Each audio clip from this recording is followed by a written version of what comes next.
আমাদের জাতীয় সমস্যা হলো যে আমরা আইনের অপপ্রয়োগ করি এবং আইনের প্রয়োজনীয়তার সাথে জড়িত থাকি। অর্থাৎ টোটাল গণপরিবহন খাতে আইনের প্রয়োজনীয়তার কারণেই এই যে আজকে এই যে নৈরাজ্যকর অবস্থা বিরাজ করছে, এবং এর মাসুল দিচ্ছে সাধারণ মানুষ।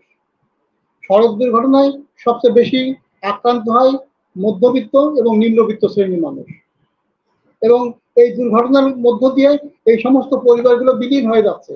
সামাজিক অর্থনীতির যে মূল স্রোত, সেখান থেকে তারা হারিয়ে যাচ্ছে। কারণ যারা আহত হচ্ছে, যারা নিহত হচ্ছে, তারা অধিকাংশ ক্ষেত্রে পরিবারের একমাত্র উপার্জনক্ষম ব্যক্তি এবং প্রাপ্ত কর্মক্ষম জনগোষ্ঠী। সুতরাং এইটা যদি আমরা রোধ করতে না পারি, যদি রাষ্ট্র যদি উদ্যোগী হয়ে এটা প্রতিরোধের ভূমিকা পালন না করে, তাহলে পরে আমাদের আর্থসামাজিক সংকট যে সংকট যে তীব্র হচ্ছে, তা আরো তীব্রতর হবে। আমাদের আসলে টেকসই কোনো পরিবহন কৌশল নেই। হয়তোবা আমাদের কাগজে কলমে কিছু টেকসই পরিবহন কৌশলের কথা বা নীতি কথা বলা আছে, তো আমাদের মাঠ পর্যায়ে বাস্তব পর্যায়ে কোনো টেকসই পরিবহন কৌশল নেই। এখানে নীতি নৈতিকতার প্রয়োগ এবং গুরুত্ব কোনোটি নেই। এই পরিবহন খাতটা আসলে গড়ে উঠেছে একটা অপ্রাতিষ্ঠানিক খাত হিসেবে। পরবর্তী পর্যায়ে আইনের কাঠামোর মধ্যে এই খাতটিকে আনা যায় নাই রাজনৈতিক কারণে। রাজনৈতিক সদিচ্ছা না থাকার কারণে এই খাতটিকে আর আইনি কাঠামোর মধ্যে আনা যাচ্ছে না। কারণ এখানে একটা দুর্বৃত্ত শ্রেণী গড়ে উঠেছে। সেই দুর্বৃত্ত শ্রেণীর কাজ হলো এখানে নৈরাজ্য টিকিয়ে রাখা, অব্যবস্থাপনা টিকিয়ে রাখা। কারণ যত বেশি নৈরাজ্য থাকবে, যত বেশি অব্যবস্থাপনা থাকবে, তত বেশি দুর্নীতি করা যায়, তত বেশি চাঁদাবাজি করা যায়। সুতরাং এই দুর্নীতি এবং চাঁদাবাজি করার সুযোগটাকে বহাল রাখার স্বার্থে তারা এখানে কোনোভাবেই শৃঙ্খলা প্রতিষ্ঠা করতে দিচ্ছে না। এটি একটি ব্যাপার। আচ্ছা, আমরা সড়ক দুর্ঘটনা ঘটলে পরেই সবসময় চালককে দায় দিই। আসলে সড়ক দুর্ঘটনার ক্ষেত্রে চালকের তো দায় আছে, কিন্তু চালক আসলে তৃতীয় কারণ। প্রথম কারণ হলো ব্যবস্থাপনা, ম্যানেজমেন্ট। দ্বিতীয় কারণ হলো মেশিন অর্থাৎ মোটর যান। তৃতীয় কারণ হলো যানবাহনের চালক। কারণ আমি যদি যানবাহনের চালককে যদি তার পেশাগত সুযোগ সুবিধা নিশ্চিত না করি, তার নিয়োগপত্র, তার কর্মঘণ্টা, তার বেতন সহ তার মোটিভেশনাল প্রশিক্ষণ, তার টেকনিক্যাল প্রশিক্ষণ, এগুলো যদি নিশ্চিত না করি, তো চালক তো আসলে সার্ভিসটা দিতে পারবে না। কারণ চালকের যদি টেনশন থাকে, তার বেতন, তার খাবার নেই, তার বেতন হচ্ছে না, তার নিয়োগপত্র নেই, তার কাজের নিশ্চয়তা নেই, তো সেই চালককে দিয়ে তো আপনি সার্ভিসটা পাবেন না। এবং আমাদের গণপরিবহনের চালকদের অধিকাংশই শারীরিক এবং মানসিকভাবে অসুস্থ। শারীরিক এবং মানসিকভাবে অসুস্থ, বিশেষ করে পণ্যবাহী, এবং এরা সবসময় অস্থির থাকে।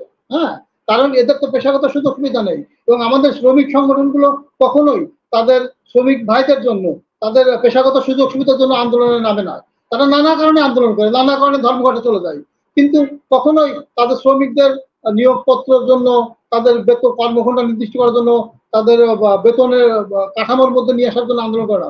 এই যে আইন, যে সড়ক পরিবহন আইন যেটা হয়েছে, এখানে কিন্তু এই সব কিছু আছে।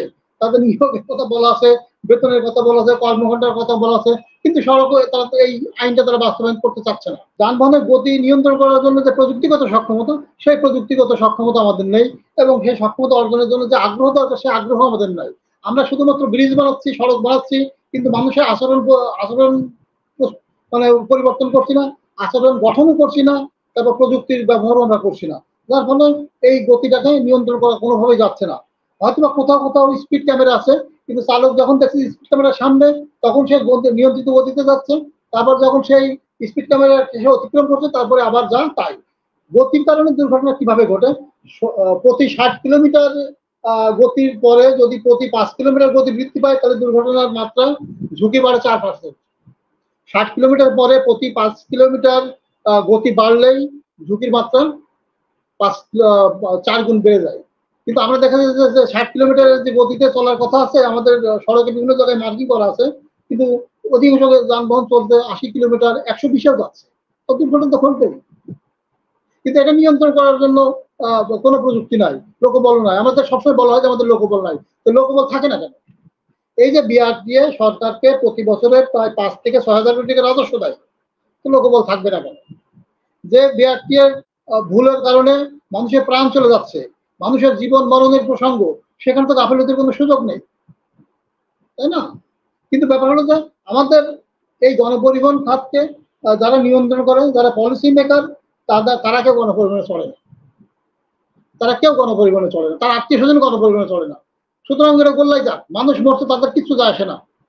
এই ঈদের মধ্যে কোনো মন্ত্রী মারা যায় নাই সড়ক দুর্ঘটনায়, কোনো সচিব মারা যায় নাই, কোনো প্রভাবশালী মালিকও মারা যায় নাই। হয়তো ওই যে রংপুরে সম্ভবত 3জন শ্রমিক নেতা মারা গেছে, দুঃখজনক।